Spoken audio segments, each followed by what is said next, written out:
আর থানার যারা খাকি পুলিশ আছে তাদের একটা অংশের অসুবিধা হচ্ছে। যাদের অসুবিধা হচ্ছে একটু শুনে যান আইএসএফ এর পক্ষ থেকে। আমি আইএসএফ এর state general secretary Biswajit Maity, একটু কান খুলে শুনে রাখুন। বাঘের বাচ্চা মঞ্চে উপস্থিত আছেন। যত নওশাদকে আটকাবেন আর যত আইএসএফ কে আটকাবেন আর যত মারবেন তত দেখবেন মাঠ পুকুর খানা খন্দ ভরিয়ে দেবে আইএসএফ এর ছেলেপেলেরা। এক সপ্তাহ ধরে মুসাকে আটকানোর চেষ্টা হচ্ছে, প্রতিনিয়ত আমাদের সঙ্গে কথোপকথন চলছে যে আইএসএফ কে বসিরহাটে সিরাজপুরের মাটিতে সভা করতে দেওয়া যাবে না। আর আমরা বলেছি, আমার দলের চেয়ারম্যান বলেছে সভা হবে সিরাজপুরে, যেখানেই হোক সভা হবেই। আজকে সারা পশ্চিমবঙ্গে আজকে একজন সাধারণ নাগরিক হিসেবে ভারতবর্ষে লজ্জায় মাথা হেঁট হয়ে যাচ্ছে, আমাদের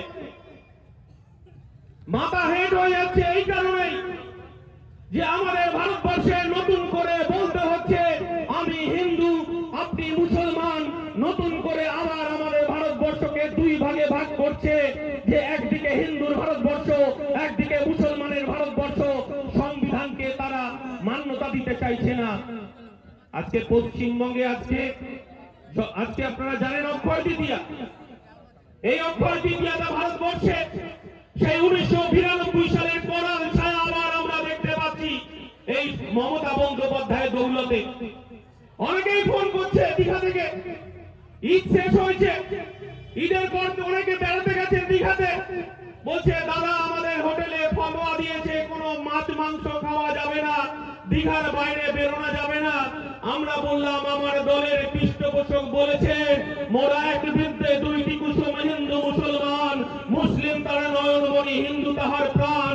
আমাদের দায়িত্ব কর্তব্য মমতা বন্দ্যোপাধ্যায় হিজাব করবে, বোরখা পরবে, সাম্প্রদায়িক বীজ বপন করবে, আর নওশাদ সিদ্দিকী সম্প্রীতি রক্ষা করার জন্য আমরা একে দুইজন রক্ত দেব। এটাই ইন্ডিয়ান সেকুলার ফ্রন্ট। আজকে আপনারা জানেন 2024 সালে ফেরত যান। 2024 সালে আমরা কি দেখলাম? ভারতবর্ষে একটা নতুন ধর্মীয় উন্মাদনা তৈরি করলেন বিজেপি সরকার, নরেন্দ্র মোদী, অমিত শাহরা। আমরা দেখলাম তারা বলছে যে রাম মন্দির নির্মাণ করে তারা 8টি বার 400 পার করতে চাইছেন। ভারতবর্ষের মানুষ আবার সেই 1992 সালে বাবরি ধ্বংসে সেই করাল ছায়া দিন গুনতে শুরু করলেন। বাবরি মসজিদ ধ্বংস করে সেখানে বিজেপি আরএসএস তার এজেন্ডা রাম মন্দির তৈরি করলেন। বাড়ি বাড়ি তারা গেলেন, বাড়ি বাড়ি গিয়ে অমিত শাহ নরেন্দ্র মোদী বলছেন আপনি বার 400 পার। আর ভারতবর্ষের ধর্মনিরপেক্ষ মানুষ, ভারতবর্ষের গণতন্ত্রপ্রিয় মানুষ যারা সংবিধানকে ভালোবাসে বিজেপির গালে থাপ্পড় মেরে বুঝিয়ে দিয়েছে এ ভারতবর্ষ বিজেপির নয়, এ ভারতবর্ষ নরেন্দ্র মোদী নয়, এ ভারতবর্ষ হচ্ছে সংবিধানের ধর্মনিরপেক্ষ ভারতবর্ষ। বিজেপির গালে দুটো থাপ্পড় মেরে সেদিনকে বুঝিয়ে দিয়েছিল আপনি বার 400 পার নয় 240-এ বিজেপিকে আটকে যেতে হয়েছিল। আমরা কি দেখলাম? আমরা বারবার একটা কথা বলতে চাইছি যে মমতা বন্দ্যোপাধ্যায় যদি কোনো অপরাধ থাকে, মমতা বন্দ্যোপাধ্যায় এই পশ্চিমবঙ্গে বিজেপিকে ডেকে নিয়ে এসে পদ্মের চাষ করেছে, আরএসএস কে ডেকে নিয়ে এসে স্কুলের দরজাগুলো খুলে দিয়ে সেখানে লাঠি খেলা শেখানো হচ্ছে, হিন্দুত্বের বীজ বপন করা হচ্ছে। আর মমতা বন্দ্যোপাধ্যায় যদি কোনো অপরাধ থাকে এই রাজ্যে বিজেপিকে ডেকে নিয়ে এসেছে, আরএসএস কে ডেকে নিয়ে এসেছে। আর তৃণমূলের এই 2 পয়সার নেতাগুলো বলছে বিজেপির দালাল নাকি আব্বাস সিদ্দিকী, নওশাদ সিদ্দিকী। লজ্জা করে না? 1998 সাল বিজেপি তৃণমূল কংগ্রেসের জন্ম হলো। এই পশ্চিম বাংলায় মমতা বন্দ্যোপাধ্যায়, অটল বিহারী বাজপেয়ী, নরেন্দ্র মোদীর দলের সঙ্গে তিনি গাঁটছড়া বাঁধলেন। তিনি লোকসভা নির্বাচনে পশ্চিমবঙ্গ থেকে দমদম থেকে তপন সিকদার আর কৃষ্ণনগর উত্তর থেকে ঝুলু মুখার্জি, সত্যব্রত মুখার্জিকে পদ্মফুল চিনিয়ে তিনি জিতিয়ে নিয়ে গেলেন পার্লামেন্টে। বিজেপি সরকারের সঙ্গে তিনি জোট করলেন। তিনি রেলমন্ত্রী, কখনো তিনি কখনো দপ্তরবিহীন মন্ত্রী, কয়লা মন্ত্রী, কখনো আবার নির্বাচন, কলকাতা কর্পোরেশন নির্বাচনে আমরা কি দেখলাম? এই মমতা বন্দ্যোপাধ্যায় বিজেপির সঙ্গে জোট করে সুব্রত মুখোপাধ্যায়, প্রয়াত সুব্রত মুখোপাধ্যায় তিনি মেয়র হলেন। আর বড়বাজার থেকে পদ্মফুলে জিতেছেন মীনা দেবী পুরোহিত, তিনি ডেপুটি মেয়র হলেন। যদি তৃণমূলের নেতারা, আপনারা যদি এই মাইকে আপনারা শুনে থাকেন, তাহলে আপনারা অন্তত কালো কাপড় মুখে বেঁধে রাস্তায় ঘুরবেন যে এই রাজ্যে বিজেপিকে ডেকে নিয়ে এসেছে মমতা বন্দ্যোপাধ্যায়, আপনার সিদ্দিকী নয়। এই কথাটাই বলার জন্য আজকে পশ্চিম বাংলার সাগর থেকে পাহাড়, আর পাহাড় থেকে আজকে জঙ্গলমহল দৌড়ে বেড়াচ্ছি আমরা। আমাদেরকে যত মারবে তত বাড়বে, যত আটকাবে তত মারবে। মমতা বন্দ্যোপাধ্যায় বুঝে গেছে নওশাদ সিদ্দিকীদেরকে 42 দিন আটকে সে যন্ত্রণা এখনো সামলাতে পারছেন না। আমরা অনেক দিন ধরেই বলতে চাইছি যে কেন্দ্রের বিজেপি সরকার আর রাজ্যের তৃণমূল সরকার আরএসএস এর নাগপুরের মদতে চলছে। আমরা বারবার বোঝানোর চেষ্টা করেছি। গত লোকসভা নির্বাচনে বসিরহাটের মানুষের কাছে আমরা বলার চেষ্টা করেছিলাম যে এই সরকার বিজেপিকে ভোট দেওয়া মানে তৃণমূলকে ভোট দেওয়া, আর তৃণমূলকে ভোট দেওয়া মানে বিজেপিকে ভোট দেওয়া। এই কথাটা আমার দলের পৃষ্ঠপোষক আব্বাস সিদ্দিকী বলেনি, এই কথাটা আমার দলের চেয়ারম্যান নওশাদ সিদ্দিকী বলেনি, ওদের দলের second in command Mukul Roy বলে গেছে যাহাই বিজেপি তাহাই তৃণমূল, আর যাহাই তৃণমূল তাহাই বিজেপি। আমরা বলিনি, মদন মিত্র বলেছে যাহাই বিজেপি তাহাই তৃণমূল, আর যাহাই তৃণমূল তাহাই বিজেপি। আমরা এই কথাটা বসিরহাটের মানুষের কাছে বোঝানোর চেষ্টা করেছিলাম, বারবার বলেছিলাম যে একবার আমাদেরকে ভোট দিন, আমরা পার্লামেন্টকে বুঝিয়ে দেব। আমার পশ্চিম বাংলায় যদি ভাঙনের একজন বিধায়ক যদি মমতা বন্দ্যোপাধ্যায় রাতের ঘুম হারাম করে দিতে পারে, বসিরহাটে একবার খামচিতে ভোট দিন, নরেন্দ্র মোদীর ঘুম হারাম করে ছেড়ে দেবে। এই কথাটা বসিরহাটের মানুষকে বলতে চেয়েছিলাম। আমরা পরাজিত হয়েছি, আমরা পরাজিত হয়েছি, মাথা পেতে নিয়েছি। আমাদেরকে বাড়ি ঘরদার ভাঙচুর করা হয়েছে, আমাদের দোকানপাট লুটপাট করা হয়েছে, মাঠের ফসল লুটপাট করা হয়েছে, এবং পুলিশ প্রশাসন শেখ শাহজাহানকে রক্ষা করেছে। শেখ শাহজাহানকে আটকাতে পারেনি। এই বাংলা শেখ শাহজাহানের নয়, এই বসিরহাটের শেখ শাহজাহানের নয়, এই বসিরহাট চালচর জ্যোতিপ্রিয় মল্লিকের নয়, এই রাজ্য অনুব্রত মণ্ডলের নয়, আর কয়লাচর সোনাচর অভিষেক ব্যানার্জির এই বাংলা নয়। এই বাংলা বসিরহাটের সাধারণ মানুষের আমরা লুট হতে দেব না। তাই তো তৃণমূল কংগ্রেস পুলিশকে দিয়ে যতবার আটকানোর চেষ্টা করেছে, ততবার হাজার হাজার মানুষ আমাদের পাশে এসে দাঁড়িয়েছে। তারপরে ভোট লুট করতে হচ্ছে তৃণমূল কংগ্রেসকে। এ লজ্জা রাখবো কোথায়? আজকে মমতা বন্দ্যোপাধ্যায়কে বড় হিন্দু সাজতে হচ্ছে। আমরা বারবার বলেছিলাম না, মমতা বন্দ্যোপাধ্যায় কখনো বোরখা পরছে, কখনো হিজাব পরছে, আর ধর্মতলায় আমার পাক সার্কাসে গিয়ে এই রোজার মাসে ইফতার মাহফিলে অংশগ্রহণ করছে। আমরা কি দেখলাম? ঈদের দিন নামাজ রেড রোডে মমতা বন্দ্যোপাধ্যায় নামাজে অংশগ্রহণ করে দোয়া আদায় করছে।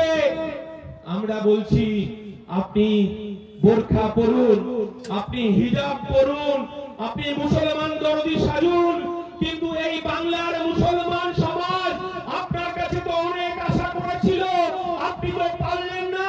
আমি একজন হিন্দু হয়ে আমার দুর্গা পুজোয় যদি 4 দিন ছুটি থাকে, আমার কালী পুজোয় ভাই ফোঁটায় যদি ছুটি থাকে, আর মহাবীর জয়ন্তীতে যদি ছুটি থাকে, হনুমান জয়ন্তীতে ছুটি থাকে, মমতা বন্দ্যোপাধ্যায় আপনাকে বলছি, আপনাকে শুনে রাখুন, আপনি 2 দিন ঈদের ছুটি ঘোষণা করতে পারলেন না মমতা বন্দ্যোপাধ্যায়। আপনি আরো হিজাব পড়ুন, আজকে জগন্নাথ মন্দির উদ্বোধনের পর আবার হিজাব পড়ে আপনি নামাজ পড়ুন। কিন্তু এই বাংলার মানুষ বুঝে গেছে, আপনি যে কথা বলেছিলেন 10,000 মাদ্রাসা তৈরি করে দেব, যে মাদ্রাসা ছিল সেই মাদ্রাসায় শিক্ষক নেই, সেই মাদ্রাসায় পরিকাঠামো ভেঙে পড়েছে।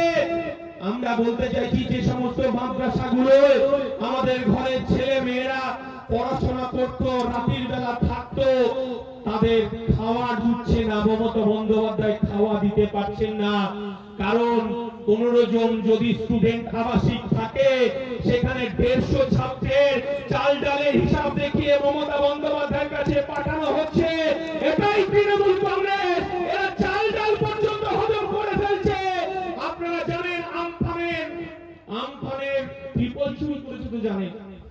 আর লোকসভা নির্বাচনে আইএসএফ যখন হেরে গেল তখন আমার বাড়ির আইএসএফ কে ভোট দেওয়ার কারণে এই তৃণমূল কংগ্রেস তার একটা ছাগলকেও বাদ দেয়নি, তার একটা মুরগিকেও বাদ দেয়নি, সেটা নিয়ে গিয়ে তৃণমূলের পার্টি অফিসে পিকনিক করেছে।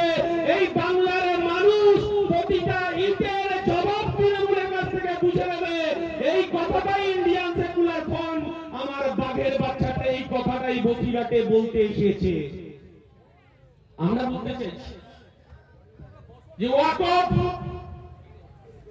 ভারতবর্ষের সংবিধানের উপর আঘাত, ভারতবর্ষের মুসলমান সমাজের অধিকারের উপর আঘাত। অনেকে অনেক কথা বলার চেষ্টা করছেন। দেখেছেন পার্লামেন্টে তৃণমূলের ভূমিকা। মমতা বন্দ্যোপাধ্যায়কে তো উত্তর দিতে হবে, কেন ওয়াকফ সংশোধনী বিলের বিরুদ্ধে 3 জন সাংসদ ভোট দিল না, সেই উত্তর তো মমতা বন্দ্যোপাধ্যায়কে দিতে হবে। আর যখন ওয়াকফ সংশোধনী বিল নিয়ে আমরা সভা করছি, মমতা পুলিশ মন্ত্রী তার পুলিশ বলছে সভা করা যাবে না, দিল্লিতে গিয়ে আপনাকে সভা করতে হবে। তৃণমূলের নেতারা শুনে যান, লোকসভা উপনির্বাচন হবে, ভোটটাও আপনারা দিল্লিতে চাইতে যাবে, এই দেশের মানুষের কাছে আসবেন না। এই কথাটা আপনাদেরকে আমরা বলে যেতে চাই। লড়াইটা আমাদের দেয়ালে পিঠ থেকে গেছে, কারণ আদিবাসীদের জল জমি জঙ্গলের অধিকার এই বিজেপি সরকার কেড়ে নিয়েছে। আর আমার দেউচা পাথানির জল জমি জঙ্গলের অধিকার মমতা বন্দ্যোপাধ্যায় কেড়ে নিয়েছে, আম্বানি আদানিদেরকে পুষ্ট করতে চাইছে। আমরাও জানি যে ওয়াকফ সংশোধনী বিল কাদের জন্য আনা হয়েছে। মমতা বন্দ্যোপাধ্যায় ভালো করে জানেন, নরেন্দ্র মোদী ভালো করে জানেন, এই দেশের আদানি আম্বানিদের হাতকে শক্ত করার জন্য এই বিল আনা হয়েছে। আর মমতা বন্দ্যোপাধ্যায় 3 জন সাংসদ এই বিলের বিরুদ্ধে ভোট দিলেন না।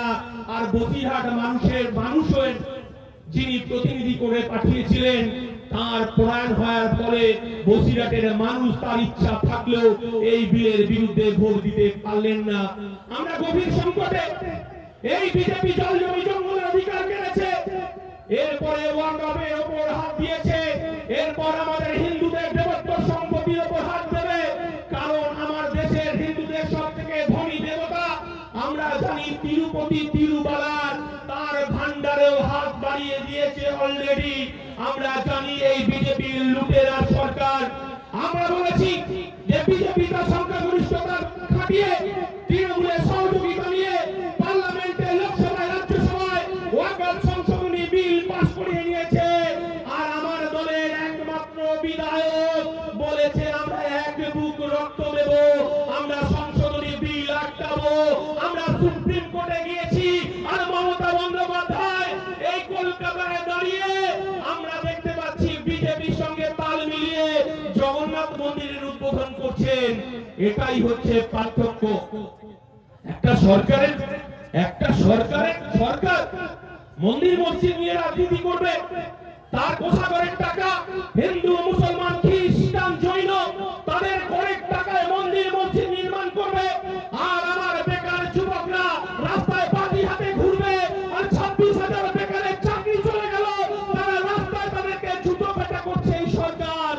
আমরা থাকবো কোথায়? লজ্জায় মাথা হেঁট হয়ে যাচ্ছে, আমাদের দেয়ালে পিঠ থেকে গেছে। তাই আজকের সভা থেকে আমাদের শপথ নিতে হবে, আমরা এক বুক রক্ত দিতে প্রস্তুত আছি। নওশাদ তুমি এগিয়ে চলো, আমরা সুপ্রিম কোর্টে বুঝে নেব এই সংশোধনী বিল কিভাবে আটকাতে হয়।